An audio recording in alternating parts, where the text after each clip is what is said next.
From the South Point studio, the perfect blend of sports. But I think the Niners are going to wear them down. Detroit Pistons lost their 36 games. Comedy. See over-under on that relationship lasting. I'm going to put mayo in the coffee. Yes. I am beautiful. And a whole lot of Pittsburgh. In Pittsburgh.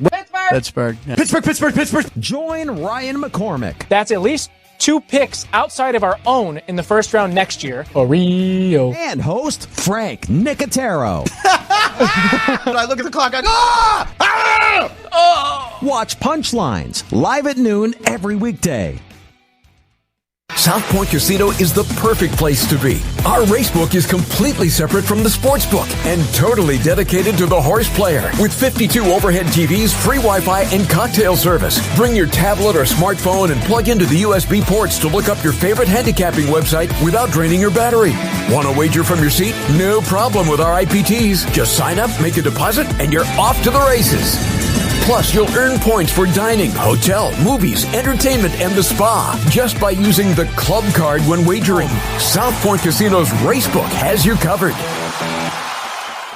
Who is there for heroes or the families left behind when a service member or first responder dies or is catastrophically injured in the line of duty? Who helps our country's homeless veterans? And who helps our nation to never forget 9/11? Let me tell you who. The Tunnel to Towers Foundation. The Foundation's Gold Star, Fallen First Responder, Smart Home, and Homeless Veteran programs comprise their In the Line of Duty programs. They're all dedicated to honoring our nation's heroes and their families. The Foundation's Never Forget programs engage people in 9/11 remembrance across America. Over 80 runs, walks, and climbs a year, dozens of golf outings, and the Tunnel to Towers 9/11 Institute is educating kids in kindergarten through 12th grade to help our nation keep its vow to never forget. More than 95 cents of every dollar you donate to Tunnel to Towers goes to its programs. Never forget the sacrifices of our country's greatest heroes. Donate $11 a month to Tunnel to Towers at T2T.org. That's T, the number 2, T.org.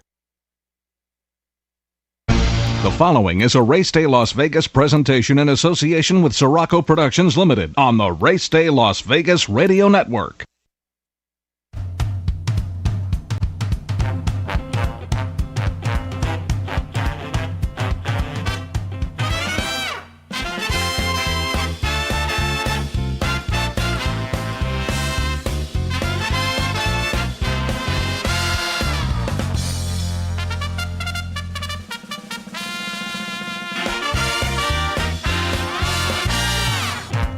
Live from the gaming capital of the world, time for Race Day Las Vegas, covering the sport of kings with a Las Vegas perspective.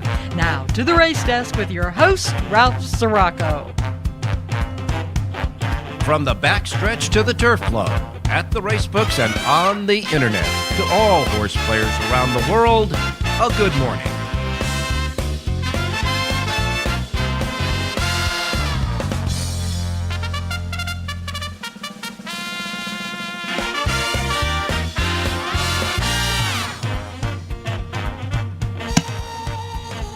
Alrighty, good morning, everybody. Welcome to the Race Day Las Vegas radio program for this Wednesday. Yeah, we just took a day off.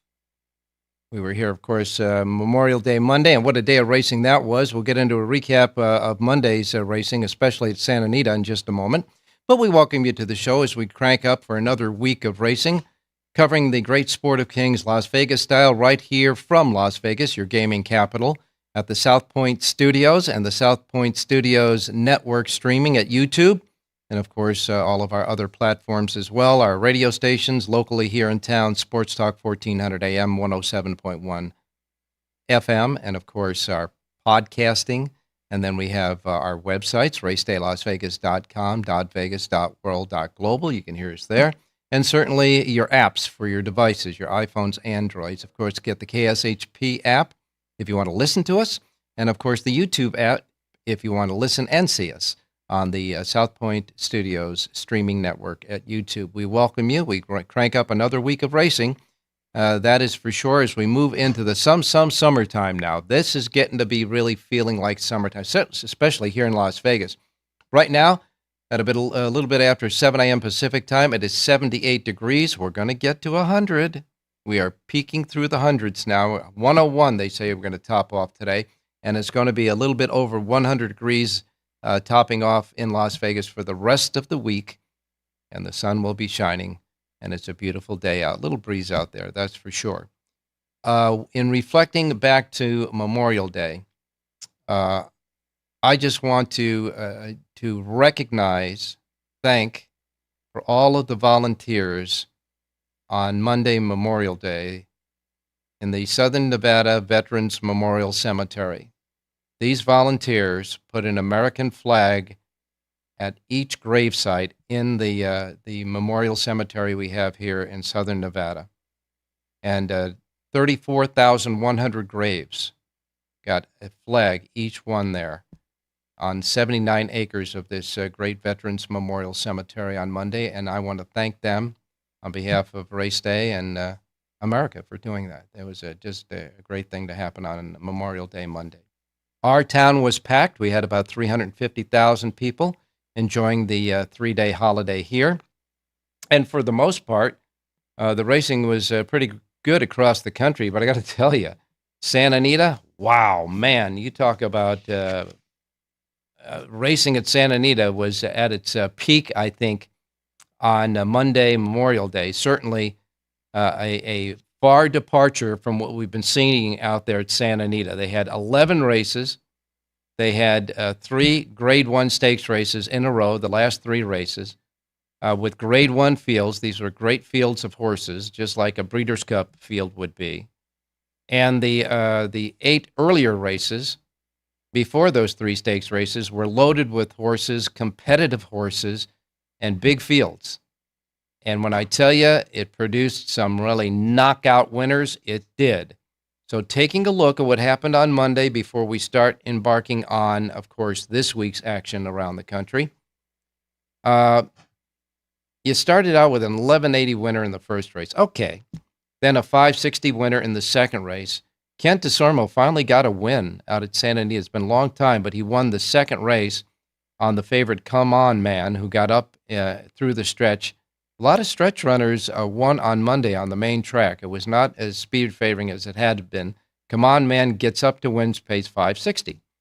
Then you had a nice $16 winner in the third race, a $20 winner in the fourth race, and then it started in the fifth race. In the fifth race, Princess Midnight got a perfect ride from Jose Valdivia, making his way on the inside of the 6.5 furlong turf race through the stretch, and won and prevailed and paid $96. $96.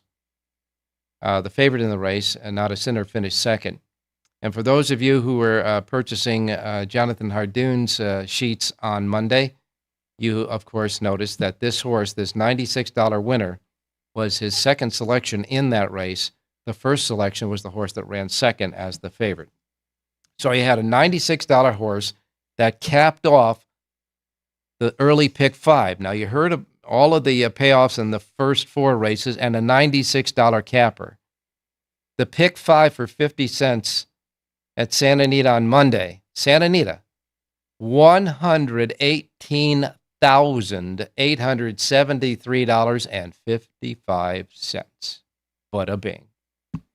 All right, then it started out the 6th race, another long shot, 36-20. 7th race, how about this? Higher than the 6th race, 41-40.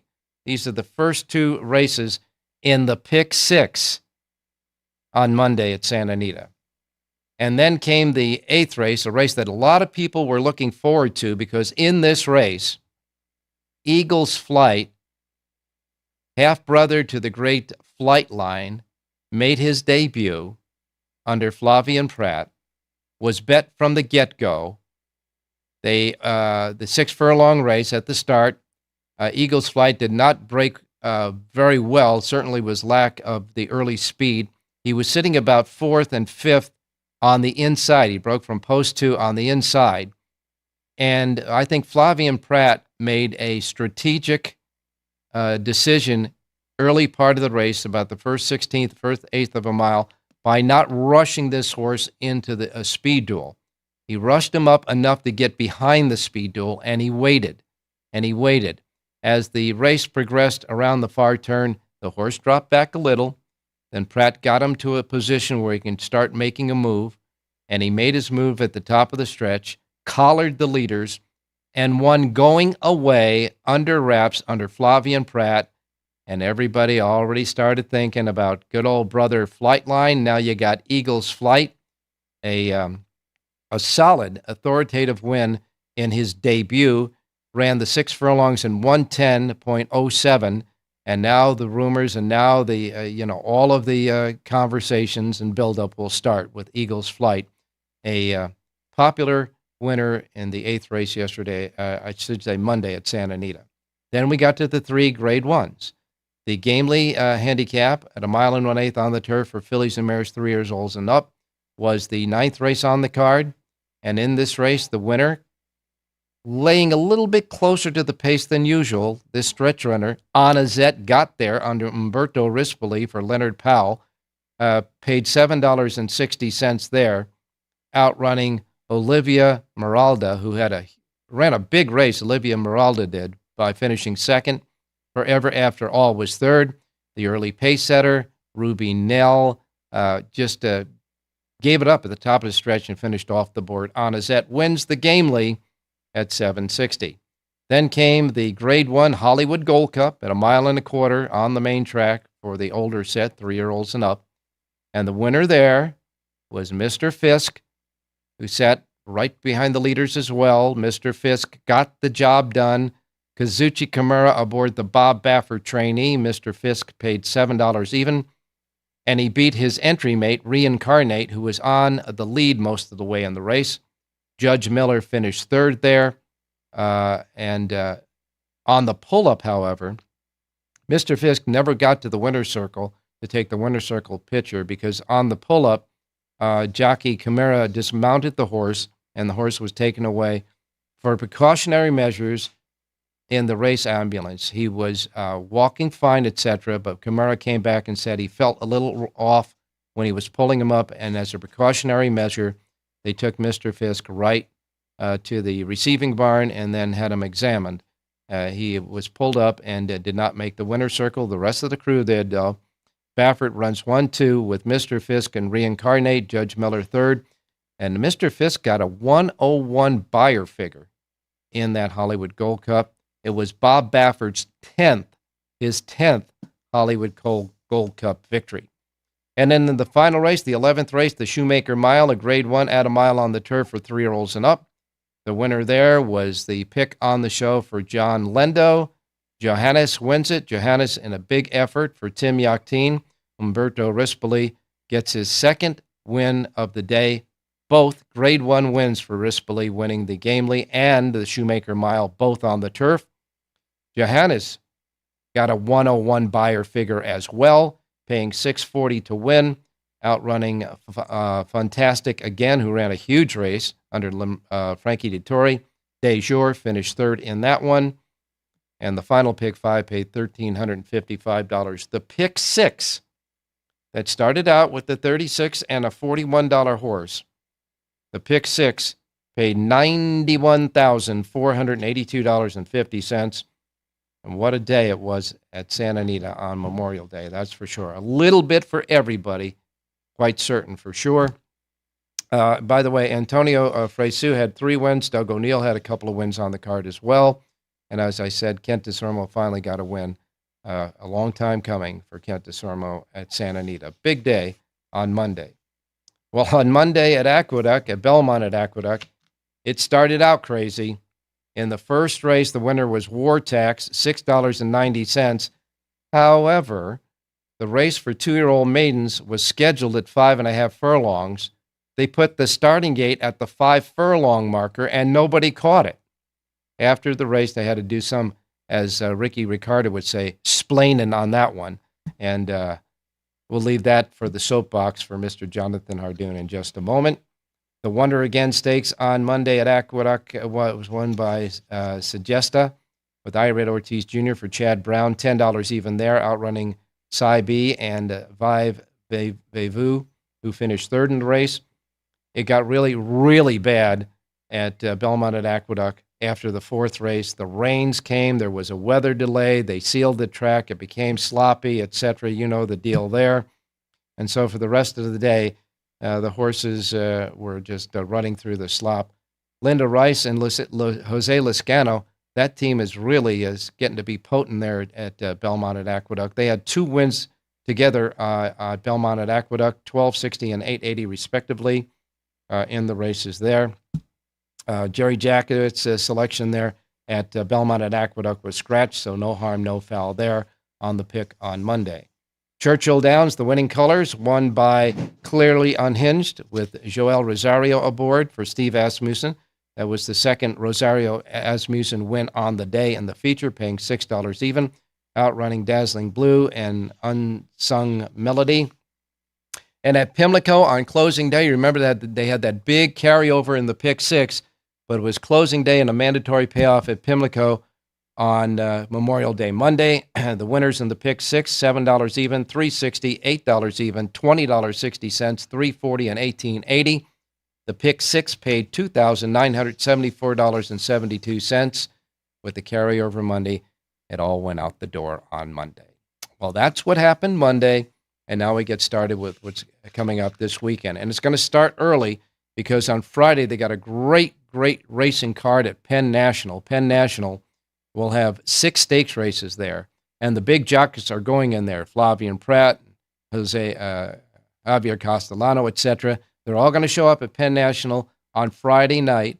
Friday, 6 stakes races that will be highlighted by the $400,000 Grade 3 Penn Mile. Go over that field in just a bit. And as far as racing on the weekend itself, Saturday there will be 6 graded stakes races at Churchill Downs, 4 Grade 3s there. At Evangeline Downs, there'll be 6 stakes races. It's the Louisiana Legends Night for Louisiana breds there. The Jersey Derby will be held at Monmouth Park on Saturday. Santa Anita will check in with a Grade 2 and a Grade 3. There'll be 4 stakes races at Woodbine, 3 Grade 3s, 1 Grade 2. And on Sunday, Churchill Downs will come back with a Grade 3 and another stakes race at Monmouth at Santa Anita. So we are just embarking on another great week of racing. And we're still looking ahead now to the Belmont Stakes. As you know, Belmont at Aqueduct closed on Monday. The next time we see racing in New York will be on Thursday, June 6th. There will be Thursday, June 6th, no racing in New York for that period of time. And all I can say is there's a lot of controversy over the pick 6 that Monday that they carried over. There's a pick 6 carryover from Monday at the Aqueduct into the first day of racing at Saratoga, which will be, again, on June 6th, Thursday, June 6th. And I'm sure that Mr. Hardoon is loaded for bear with the soapbox. So we're going to go to our first break. When we come back, we're going to give you your racing menu for today. And then off with Jonathan on a rather large soapbox this week. So don't go away. We'll be right back. South Point Casino is the perfect place to be. Our racebook is completely separate from the sportsbook and totally dedicated to the horse player. With 52 overhead TVs, free Wi-Fi, and cocktail service. Bring your tablet or smartphone and plug into the USB ports to look up your favorite handicapping website without draining your battery. Want to wager from your seat? No problem with our IPTs. Just sign up, make a deposit, and you're off to the races. Plus, you'll earn points for dining, hotel, movies, entertainment, and the spa just by using the club card when wagering. South Point Casino's Racebook has you covered.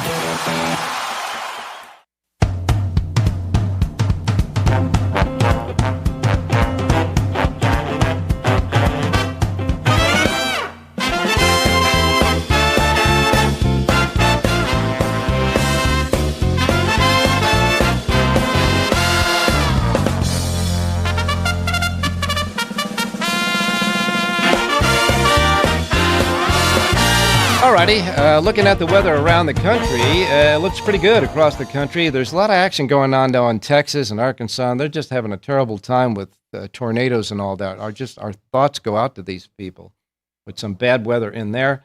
Up and down the Pacific Coast, clear. For the most part, the Gulf Coast is clear, and so is the East Coast right now. But as I say, no racing at Aqueduct, at least on the East Coast. But there is some racing, so let's get started. We're taking a look at the menu of racetracks available today in the Racebook, simulcast centers, and racetracks around the country. Reminding you, as we all do, that the first post times we broadcast on this menu each and every day reflect that of the Pacific Time Zone.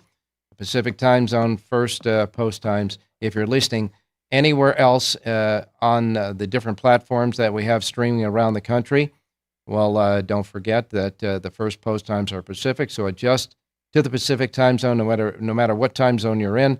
We don't want you to miss anything like I miss Mom and Dad, okay? Here's the menu of racetracks available today. We begin with Balterra Park. Balterra Park's first post time is 9:15 at Balterra Park today. I do believe they have a small carryover there. They do. Super High 5 carryover, $5,676. May not be too small there, that's for sure. Balterra Park carryover, Super High 5, regular Super High 5, $5,676. Next comes Delaware Park. Delaware Park has a first post time of 9:30 at Delaware Park today. Following that, we have racing at Parks Racing. Now, Parks Racing, of course, has that Pick 5 jackpot carryover, $175,984, $175,984, their carryover in their Pick 5 jackpot. First post time is at 9:40. Following that, we go to Finger Lakes in upstate New York. Finger Lakes, first post time is at 10:15. Following that, we got Horseshoe, Indianapolis. Horseshoe, Indianapolis has a first post time of 11:10, and they have a Super High 5 carryover there of $3,156. First post time 11:10 at Horseshoe, Indianapolis. Following that, we go to Presque Isle Downs. Presque Isle Downs has a first post time today of 12 high noon. 12 noon is post time there. And Louisiana Downs has 7 races today. Louisiana Downs, their first post time at Louisiana Downs is set at 2:05 at Louisiana Downs today. Pick 6 jackpot carryover there, $31,995, and a first post time of 2:05 at Louisiana Downs. Following that, we go to Penn National. Penn National, of course, a big day coming up on Friday. Penn National's first post time today is 2:45. 2:45 today at Penn National. And their first post time, again, 2:45. And then we wrap it up with Evangeline Downs. Evangeline Downs has 9 races and a first post time of 3:30. 3:30 Evangeline Downs today. All right, that's the menu of racetracks available today. And now we bring in Mr. Jonathan Hardoon. Good morning, Jonathan. Good morning, Ralph. How are you? You seem nice and calm right now, Jonathan. It's the calm before the storm, Ralph. Okay. We have here's the subject matter that we're going to cover, and then we'll do it race by race. First of all, on Monday, the starting gate in the wrong position in the first race at 5 furlongs. Also, because of the bad weather and all the stuff that happened suddenly on Monday at Belmont at Aqueduct, it was what you call a pick 6 debacle, where they have a carryover in the pick 6 that now goes to Saratoga on June 6th. They did pay off at Aqueduct in the pick 6. It paid $407, but that's because they made the 2 races that were encompassed in the pick 6 once the rain started, and they moved to the main track and all. And there's some discussion about that. Then there was a horrendous non-disqualification at Sunday at Monmouth Park. There was an inquiry, but no DQ in the 9th race there. New York Racing Association is bending to a lot of complaints by owners. We understand now that they're going to honor the owner's license, their license tag at the gates at Saratoga for entry into the racetrack without paying for it on Thursday the 6th and on Sunday the 9th. But they're still wanting them to pay on Friday, and Saturday, of course, is Belmont Stakes Day. So we'll wait and talk about that. And I would like to get your thoughts on Flightline's brothers' big win at Santa Anita. And all in all, I think that there's enough for you to go ahead and stand on your soapbox and get to it. All right, well, let's begin with the opener at Aqueduct, that the starting gate was in the wrong spot. I'm going to disagree with a lot of people that are complaining about it, because I don't think it was that big a deal, Ralph. You're dealing with all 2-year-olds, all first-time starters. No one's ever run before. So if you were even betting the race, did it really matter if the race was 5.5 or 5 furlongs? Let's be honest. If you're betting the race, you're betting it because you like a horse. The 5 furlongs to 5.5 furlongs makes no difference at all. However, if you want to make a stink about it and go crazy, and I like to pick my fights where I think it's important. I don't think that was an important thing, but for the people that thought it was important, I guess they had a right to get a refund, and it should have been just declared a non-betting event and make it an all and pay the owners, where their horses finished. As far as that's concerned, maybe you would have made everybody happy, maybe not. People that picked the winner obviously would have been pissed off. I mean, now you're making it an all race. So I don't really have the right answer, but somebody should be responsible. I mean, that's a horrible mistake, and it's right in front of you, and everybody saw it. So, I don't have the answer for that. Well, I will say, I will say this, that they seem to be hanging the responsibility on the steward, Braulio Baeza, so he's going to be called on the carpet for that. But all of the people, all of the officials, all the other stewards, all of the people that should know something, especially the racing office who cards these races, nobody noticed that this starting gate was at How about if you had a horse in the race? How about if you had a horse in the race and you entered into 5.5 rounds and they run at 5? You think you go and ask, hey, isn't this race a 5.5 round? I mean, everybody was kind of like duped, I guess. I don't know. All right, the second one, the carryover, pick 6 carryover to Saratoga. Yeah, so the problem was they had a carryover going in, so people sent in their money, and after they ran the first race, obviously the rains came and they took it off the grass, 2 races, which made them all races, which made those big tickets really have a problem in trying to get their investment back. People went crazy. They knew the rain was coming. It was 100% chance of rain. I don't know. They were just really unlucky. It just held off till the pick 6 started, and prior to the next race, the rains came and they were forced to take them off the grass.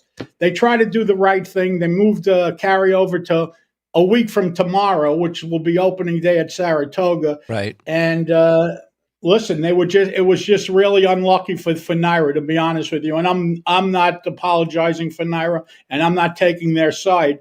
But, they knew the rain was coming. Everybody knew the rain was coming. This happened at Santa Anita a few months back, if you remember, the exact same situation. Yep. Santa Anita did the same thing. I think they either seeded the pick 6 the next time they ran, or maybe they moved the carryover. I don't know. But it was a similar situation. And, sometimes you deal with Mother Nature. It's out of your control, and there's nothing you could do.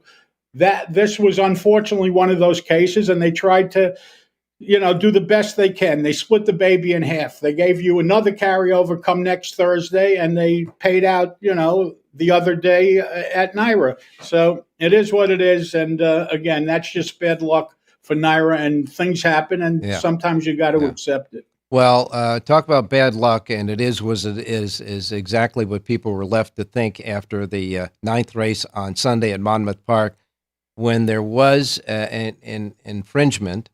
And the end of the race, it was a photo finish. A nose separated the 2 horses in the inquiry. But after looking at the head-on and everything, everybody thought, with just a nose difference, this guy's got to come down, but didn't.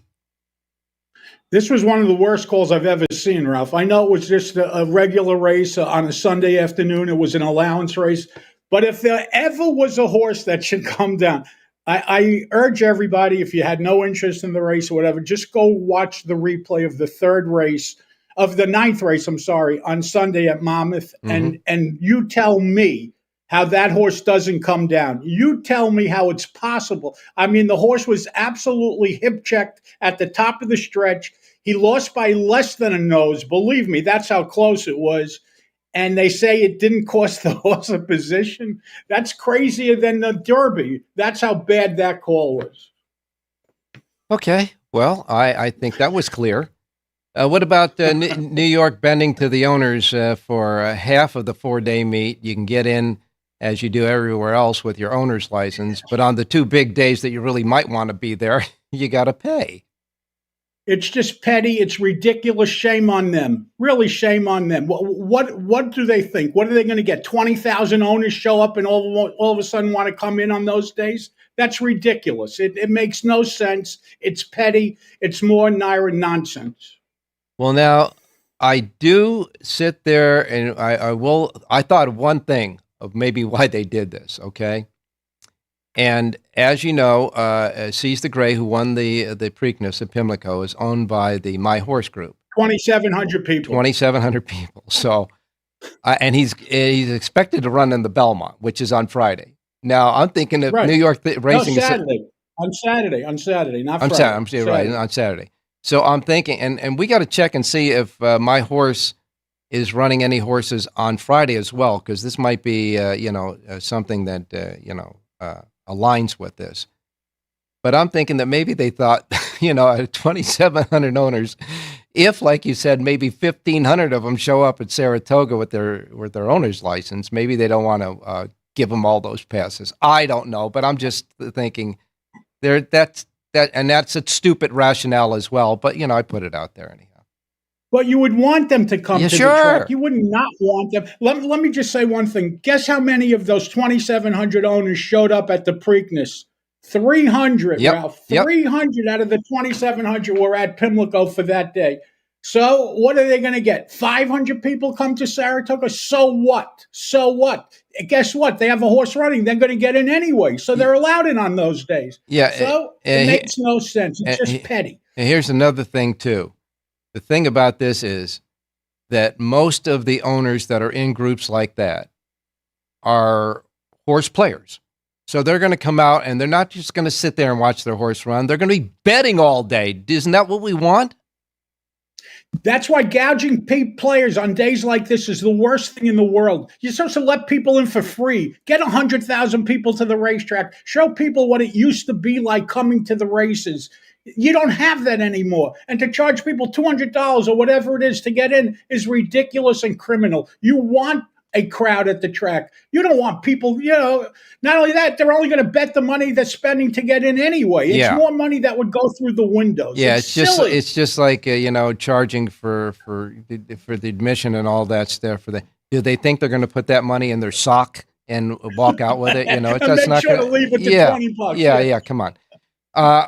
Now, when you talk about what racing, what it used to be, that was pretty well close Monday at Santa Anita. I mean, the place was hopping. It was vibrant, great racing, etc.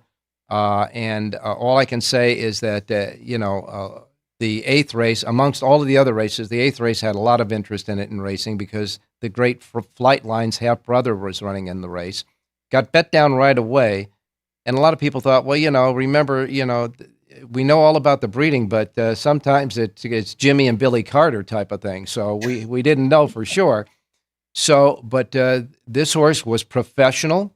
Flavian Pratt did not panic when he didn't come out and vie for the lead, etc. He finished off the field very well and won in hand. And now the conversation starts, doesn't it?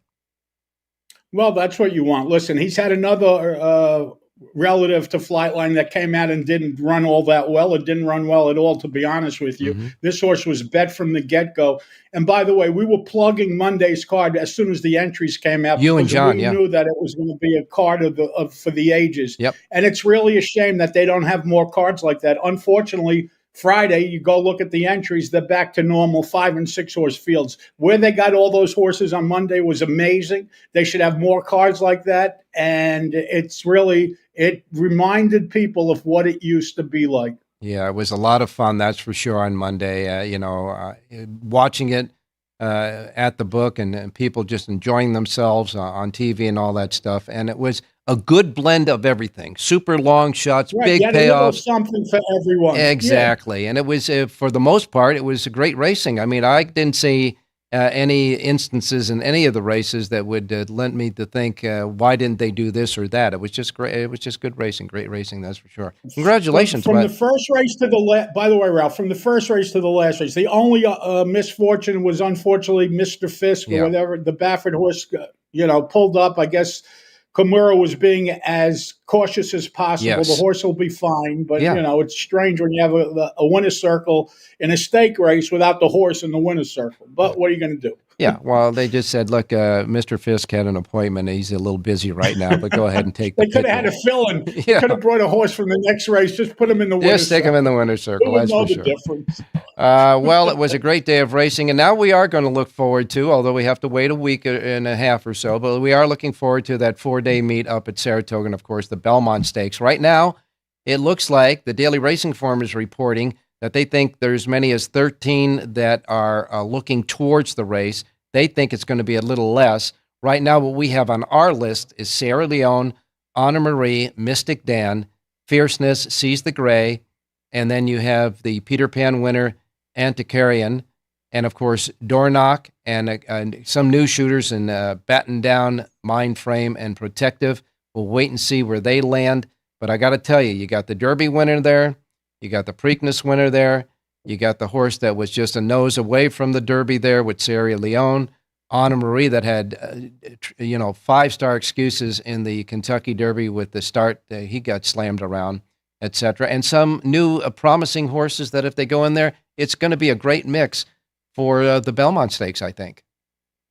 Yeah, we were saying all along this was going to be a terrific race, and you didn't even mention a horse named Muth. I don't know. Is Baffert coming, not coming? Was there a decision made yet? I think that the last time they discussed Muth with Baffert, he was looking towards maybe the Haskell, etc. But you never know. I mean, with the Bob Baffert, if the horse is training well, etc., he might have one good workout and say, get him on the van and go to New York. So we don't know about that yet. Yeah, I mean, imagine if he's in the race, it'll only add to it. So even if they have 12 horses, you can make a legitimate shot for at least 5 horses. At least 5 horses. It's going to be a great race, Ralph. It's going to be the best race out of the Triple Crown races.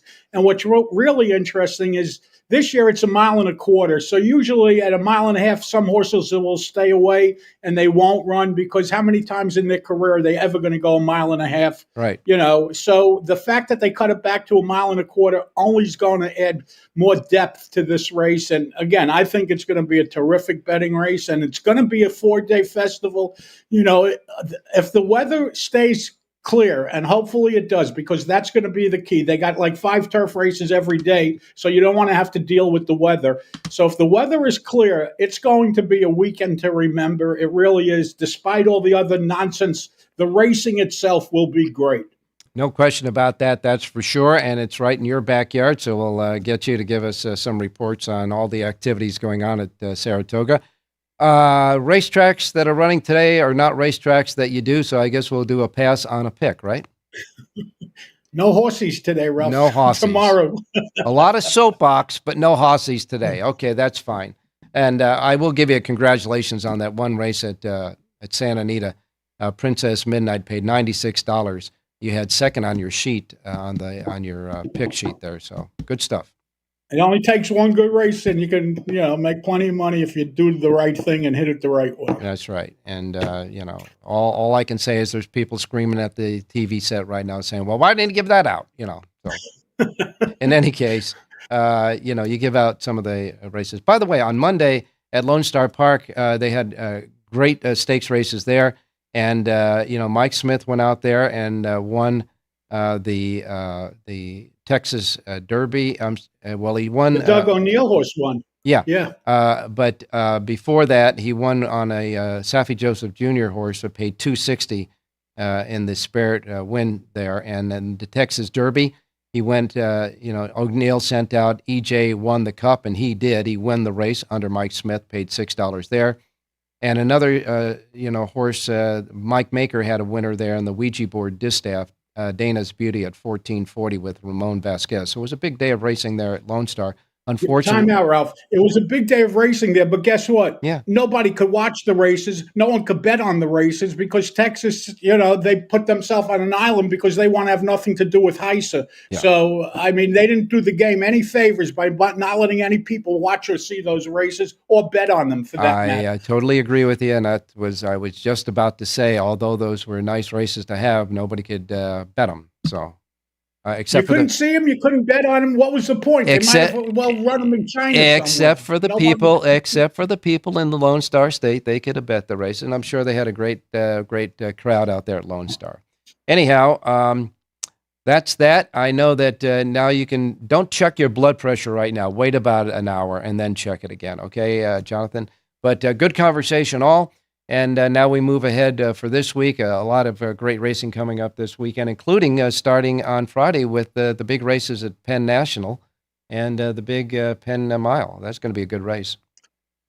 Yeah, it's a Friday night. They have a lot of stakes on that night. I remember it last year. Yeah. And again, you have all the big shots coming in, and hopefully it's a good night of racing. We'll go over some of those races on Friday, Ralph. I'll have them for you. That's what I was going to ask, and thank you very much. Now you can go have your second cup of coffee and, wind down now.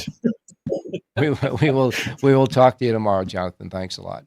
Thank you, Ralph. Stay safe and be well. All right. We will be right back, and after this break, we're going to have Rich Eng, of course, John Lindo, and Jerry J for a thought or two as we move through starting out another week of racing, certainly covering the great Sport of Kings, Las Vegas style. We'll be right back. Who is there for heroes or the families left behind when a service member or first responder dies or is catastrophically injured in the line of duty? Who helps our country's homeless veterans? And who helps our nation to never forget 9/11? Let me tell you who. The Tunnel to Towers Foundation. The Foundation's Gold Star, Fallen First Responder, Smart Home, and Homeless Veteran programs comprise their In the Line of Duty programs. They're all dedicated to honoring our nation's heroes and their families. The Foundation's Never Forget programs engage people in 9/11 remembrance across America. Over 80 runs, walks, and climbs a year, dozens of golf outings, and the Tunnel to Towers 9/11 Institute is educating kids in kindergarten through 12th grade to help our nation keep its vow to never forget. More than 95 cents of every dollar you donate to Tunnel to Towers goes to its programs. Never forget the sacrifices of our country's greatest heroes. Donate $11 a month to Tunnel to Towers at T2T.org. That's T2T.org. South Point Casino is the perfect place to be. Our racebook is completely separate from the sportsbook and totally dedicated to the horse player. With 52 overhead TVs, free Wi-Fi, and cocktail service. Bring your tablet or smartphone and plug into the USB ports to look up your favorite handicapping website without draining your battery. Want to wager from your seat? No problem with our IPTs. Just sign up, make a deposit, and you're off to the races. Plus, you'll earn points for dining, hotel, movies, entertainment, and the spa just by using the club card when wagering. South Point Casino's Racebook has you covered.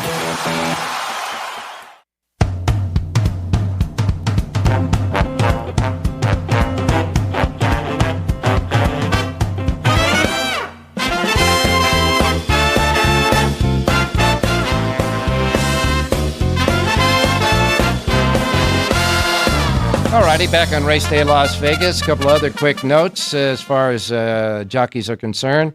On Monday, jockey Scott Spieth was the 39th North American rider to ever hit 5,000 career wins. He did it at Presque Isle Downs.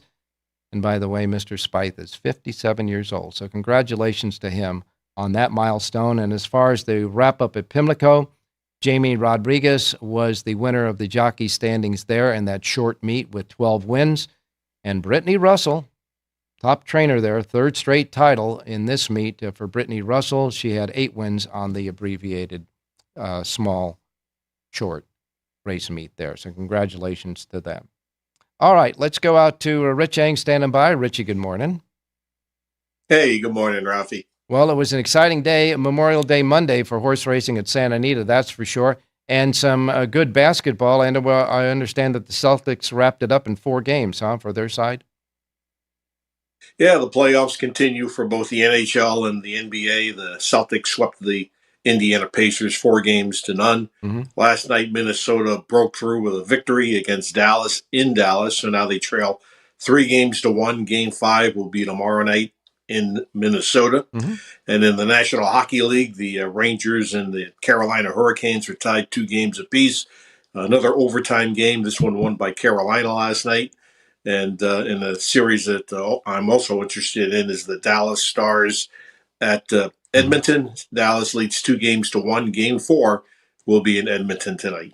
Okay, and as far as your observations on Monday in horse racing, Santa Anita was a pleasure to watch, like the old days, huh? Yeah, it was good to see big fields. There was a lot of chaos early in the card, big pick 5, and I feel bad for the folks who own the Mr. Fisk, to win to break through and win a big race like that, and then not make it back to the winner's circle. The horse suffered a condylar fracture, and he's most likely done, Ralph. But still, a great performance, and we'll see how the kin of Flightline continues. Now that they got the maiden special weight win, we'll see what happens the rest of his career. Yeah, no question about that. Well, Richie, I know that you don't have a sheet today because Santa Anita is not running, but you, I think, rooted out a pick for us today. Yeah, last week had 5 winners on the radio. Let's see if we can start a fresh week with another winner. Let's go to race number 8 at Presque Isle Downs. I had sent in a pick originally, Ralph, but I double-checked. Our horse was scratched at Delaware Park. So let's go to Presque Isle Downs, race 8. The number 6, Atrocious, is 5-2 in the morning line. This is a horse that cost $500,000. Christophe Clement trained the horse this winter. 2 starts at Tampa, didn't get the job done. Has been transferred to Kevin Rice, who's a kin to Linda Rice. But this is really a soft spot. So if this horse had any talent at all, this is a great spot to graduate. Let's go with the 6, Atrocious, in race 8. All right, 8th race at Presque Isle Downs today. Number 6 in the 8th race at Presque Isle, Richie's pick. And Richie, we will talk to you tomorrow. Hey, thanks, Ralph. Good luck, everybody. All righty, we're coming back with John and Jerry. John Lendo's up next. Don't go away. South Point Casino is the perfect place to be. Our racebook is completely separate from the sportsbook and totally dedicated to the horse player. With 52 overhead TVs, free Wi-Fi, and cocktail service. Bring your tablet or smartphone and plug into the USB ports to look up your favorite handicapping website without draining your battery. Want to wager from your seat? No problem with our IPTs. Just sign up, make a deposit, and you're off to the races.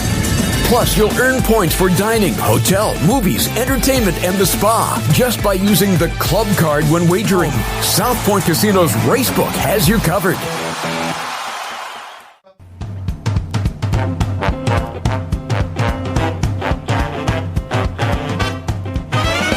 The Race Day Las Vegas Show, the only exclusive daily local media racing information source in Las Vegas. All righty, back on the final segment of this Wednesday show as we start ramping it up to the weekend. We now go to John Lendo standing by in Southern California. And John, good morning. Ralph, how you doing today? I'm doing fine, my man. You're recovering from Monday with Santa Anita's racing, and what a great day of racing it was. It kind of give you flashbacks of what used to be. Fun playing the entire card, didn't have to sit out too many races, and it showed too in the final handle. Santa Anita was just under 16.5 million for the day, which is about 50% more than they've been doing on some of their Saturdays and Sundays. So you give the fans the right product, they will play. Not even a question about that. Any performances on Monday that stood out to you? Well, everybody's eyes were on Eagle's Flight, and I thought he ran super. Just when you consider he had to learn an awful lot in that race. Yep. He didn't break, right on top. He took the dirt in his face. Didn't start climbing or anything. Angled out, and when Flavien Prat asked him to go, he went, and he lugged in a little bit, but he got the job done. There was more left in the tank, and he galloped out well. So I would expect to see him go a little further next time. I think that Flavien Prat had a lot to do with that win and a lot to do with teaching this horse as much as you can for a first-time starter in a single race and still manage to win the race. He didn't panic with his talents, etc. He just got him up into a position. He waited and then got him into the clear, and the rest the horse did, that's for sure. Yeah, guys like Pratt and Mike Smith have told me what you want with those first-timers to have a good experience so they feel good about themselves when they come back, and they definitely accomplished that. Yeah, no question about that. And it was a race, a maiden race for 3 to 5-year-olds, and when asked earlier before the race, they asked the connections there, why a late start with this? They say that the horses, they like to really get their horses mature before they sending them into competition. It worked fine with Flightline, and for the early returns, it looks like it looked fine for Eagle's Flight as well. Well, with a horse of that kind of breeding, Ralph, you're not going to rush because all eyes are going to be on him. If he had run poorly yesterday, so you want this horse to be ready to go, to at least be representative. And luckily, the connections, the ownership, they gave John Sadler carte blanche. You run this horse when he's ready, not before, and that allows the horseman to be a horseman. And a nice pick by you on Monday on the show with Johannes, who annexed the Shoemaker Mile in a very solid win. I thought he got a 101 buyer and paid $640. Rispoli having 2 of the 3 Grade 1 wins on Monday. Johannes is very good. He's just getting back now to in his. He's had 2 starts off the layoff. We'll see maybe if they try the Eddie Reed down at Del Mar at a mile and 1/8, or if they go on the road. But either way, he is really representative of California wherever he goes. If he goes across the nation, he's a very good turf horse, Ralph. And all I got to say, John, is we enjoyed very much Monday, and I hope that we don't get penalized that great racing on Monday with a lot of anemic cards coming up this weekend. Well, we saw the weekend before the Memorial Day was a little bit light, and I'm going to guess we'll probably be a little bit light this weekend. Mm-hmm. Whenever you pile all these big races together now in Southern California, it kind of saps the whole horse population. So I've got my fingers crossed. I would not be surprised if we're a little bit light this weekend. But whatever it is, we'll handicap it and get it out to the South Point. And one thing too, I want to make sure Mr. Fisk, he had that surgery yesterday for that condylar fracture. Everything went well. Yeah. He's back in the stall at Santa Anita. I don't know what the prognosis is for his racing career, but so far so good. Yeah, it didn't look like a life-threatening injury at all, and that is always good news, that's for sure. Thanks for the update there, John. Quickly, Lindell report for the rest of the week, and let you go. Got Churchill Downs tomorrow, Santa Anita over the weekend. All right, you got it. Thanks a lot, John. We'll talk to you tomorrow, and thank you. All right, good luck today. All right, now we're going to go to Jerry Jackowitz standing by. Jerry kind of relaxing there in his domicile office there. Good morning, Jerry. Good morning, Ralph. Well, what do you got for us today? Well, I get questions from people about how to play pick 3s, pick 4s, and pick 6s. Yeah. And they're all very different. But the pick 3 is trying to put 3 races together. And it's very seldom that when you handicap a card, you have 3 races in a row that you really understand the races and all of the horses in them. So, maybe you out of every 3 races, there's 1 or none even that you understand. But let's say there is 1. By just playing an exactor, you're actually playing something like a pick 2 or a daily double. And by playing a trifecta, you're playing a pick 3. There's 3 horses in the sequence. The odds multiply accordingly. And you're betting all that money and all that attention where you think you have the very best knowledge, as opposed to I really like this race. I think this horse is going to win, and I maybe I'll spread that race. So there's reasons to play daily doubles and pick 3s, but they should really be after your main bet, which should be exactas or trifectas. I know this sort of sounds contrary to what average people think about, but a professional horse player understands the value of the exact and the trifecta. And when I say a professional horse player, I'm talking about someone who makes a living betting horses. So, this is the greatest gift I can give to the players. And here's another example. In today's day and age, you have a situation where so much inside money comes in. Like, for example, I'll look at the power page and I'll see a horse I don't have a very good rating on. It's getting a lot of money. It's maybe 4-1 or 3-1 that I didn't have any feel for. Okay. And that horse immediately is going to get included in somehow into my play. But there may be a horse in the next race and the race after that is getting a lot of inside money that I don't have a good feel for, that doesn't have a good rating. And I'll miss them completely if I were playing pick 3s or daily doubles or pick 3s, even pick 4s. I just would miss them and lose the bet. Whereas now I have a chance to make that horse part of my play, or even make that horse my play if I'm so inclined. Mm-hmm. Sometimes you bet, you see money, and money means something. Sure. So the idea of spreading yourself into races in the head because you think you're going to get a big payoff, right? But you don't know what the heck you're doing. Really, you think you do, but you really don't. Okay. It's not a big good idea, but you have an exacta, you have a trifecta, and you have all the information right in front of you. That's your best plan. Fully understand, and we pushed it right to the limit again on the show. So, Jerry, another nice thought or two for gamblers to think about how they play the races. In the meantime, until tomorrow, you have one more thing to say, and you're going to say it. Have a great race day, everybody.